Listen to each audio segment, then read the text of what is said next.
Salut à tous, bienvenue dans cette nouvelle vidéo. Nous sommes toujours à Cannes, vous voyez le setup. Aujourd'hui je suis avec Martin et Sylvain d'un monde de jeu. Je me sens extrêmement VIP là. Bonjour.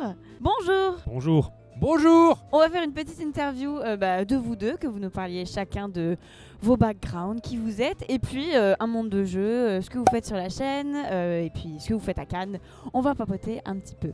Est-ce que tu veux commencer, Martin? Je suis plein de trucs, moi, à la base. J'ai été professeur des écoles. J'ai tenu un serveur érotique. Auteur de bande dessinée. Nageur, j'ai gagné 2 fois les Jeux Olympiques. Et maintenant, on a 3 fois les Jeux Olympiques. Oui. Et maintenant, je tiens surtout une chaîne YouTube sur laquelle on parle pas mal de jeux de société. Et je vous ai fait une petite origami. Je viens de faire ça, qui est très très chouette. J'ai aussi quelques talents manuels. Alors ça, c'est un pingouin, comme tu vois. Il se tient sur ses pattes arrière. Et toi, Sylvain, qu'est-ce que tu fais? Bonjour. Alors moi j'ai 2 métiers, j'ai 2 vies. Dans la première, je fais du Nesquik. Ils vous ont encore volé votre Nesquik. Vous en faites pas. Allons-y. Et c'est vrai, c'est pas une blague. Allons-y. Je travaille à l'usine à 50% depuis janvier 2020 pour justement détacher du temps pour un monde de jeu. Donc vous faites tous les deux votre chaîne Un Monde de Jeux où vous présentez les jeux que vous avez aimés, vous faites des challenges, vous faites plein de trucs. Vous affilez des fauteuils gonflables à ramener pour le retour pour le chalet. Chalet dans lequel vous recevez des invités, une personne avec qui vous voulez créer du contenu qui va venir chez vous pour un week-end. Et voilà, comment ça se passe en général ce genre de collaboration? Alors au départ quand on a commencé, on n'avait pas le chalet, on travaillait directement chez Martin avec tous les inconvénients que ça peut avoir, donc les enfants, les bruits KDR, les choses comme ça, voilà. Et la chance fait que juste à côté de chez lui, il y avait un beau chalet rouge qui appartenait à ses parents, qui a été construit par ses parents. Et donc eux ont déménagé, donc bon ça c'est des histoires pas très intéressantes, mais au final on a réussi à récupérer le chalet en se disant comme ça on aurait un studio tranquille pour faire nos tournages.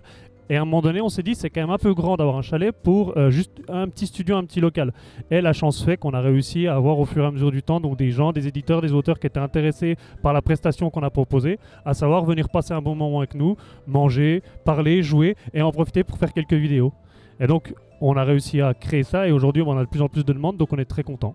C'est vrai que j'ai vu le petit fascicule du chalet, je vous avoue qu'il vendait du rêve, hein. Toutes tes petites prestations. Moi j'ai envie du petit déj en pyjama où on tourne des vidéos, je vous avoue que c'est assez séduisant. Vous avez aussi commencé des lives Twitch et tout, vous êtes partout. Qu'est-ce que vous faites à Cannes là aujourd'hui? J'ai répondu à une interview chez Ori Games, là actuellement, hein, là c'est là tout de suite. Je fais un petit peu partie de l'organisation dans la mesure où je participe à la communication. On prend des photos de tous les événements qui ont eu lieu.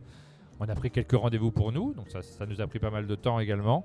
Et puis, ah oui, j'ai animé la cérémonie aussi, je me suis lancé, c'est pas du tout mon domaine, mais cette année on s'est dit qu'on avait un petit problème étant donné qu'Etugame n'était pas là. C'est eux qui font la cérémonie super bien d'habitude. Et il a fallu remplacer au pied levé. Alors j'ai fait ce que j'ai pu. C'est vrai, c'était bien Sylvain. Merci, je te remercie. C'était génial. On arrive à la fin du festival. Je commence à souffler. Je commence à être un tout petit peu fatigué. Et là, surtout, je suis en train de réfléchir à comment on va rentrer et dans quel état on va reprendre la semaine qui suit derrière. Oui, en voiture, on va rentrer en voiture.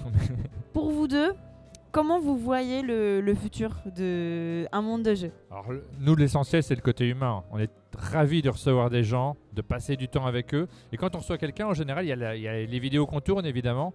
Mais il y a tout ce qu'on fait autour, il y a les soirées qu'on passe ensemble, il y a ces moments-là. Et l'aspect du jeu, c'est vraiment le plaisir de vivre ses loisirs de manière la plus agréable possible. Donc sur l'avenir, on réfléchit vraiment à tout ce qui peut faire que ça soit agréable. Peut-être que l'un des développements qui pourrait nous permettre d'avoir plus de plaisir, c'est d'avoir quelqu'un qui nous aide sur le montage, par exemple. Ça nous détacherait un petit peu de temps et nous, on pourrait le fouetter pour qu'il monte les vidéos. Et pendant ce temps-là, on s'amuserait davantage, on passerait plus de temps ensemble. D'ailleurs, on réfléchit à un jacuzzi dans le chalet. Parce qu'on a des zones qu'on peut encore améliorer. On a une salle de sport depuis peu. Alors, je ne la pratique pas, mais on l'a. Donc, dans les évolutions, c'est surtout essayer de prendre du plaisir. Et que les gens qui viennent au chalet prennent le plus de plaisir possible. Parce que comme ça, ils reviennent.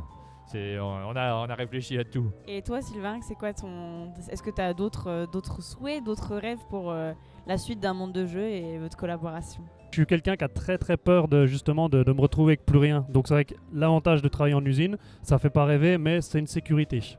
qu'un monde de jeu, si demain je décide d'être à 100% un monde de jeu, je sais pas, voilà, c'est quoi l'avenir. Donc là, pour l'instant, je suis à 50%, donc ça va, je me garde un petit peu cette sécurité.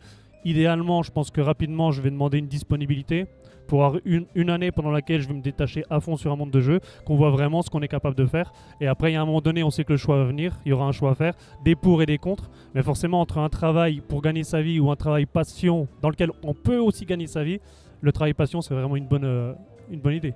J'aime bien tes mimes. Merci à vous deux d'être venus, c'était un super moment, je suis trop contente de vous avoir rencontrés en vrai et puis j'espère qu'on se verra bientôt pour d'autres au chalet. Viens faire le match retour au chalet, je te défie sur une série de jeux et on verra si tu es capable de gagner. Très bonne idée. Très bonne idée. Merci beaucoup et salut à tout le monde. Merci d'avoir regardé cette vidéo. Ciao. Martin est parti, il a embarqué la cocotte. C'est la catastrophe.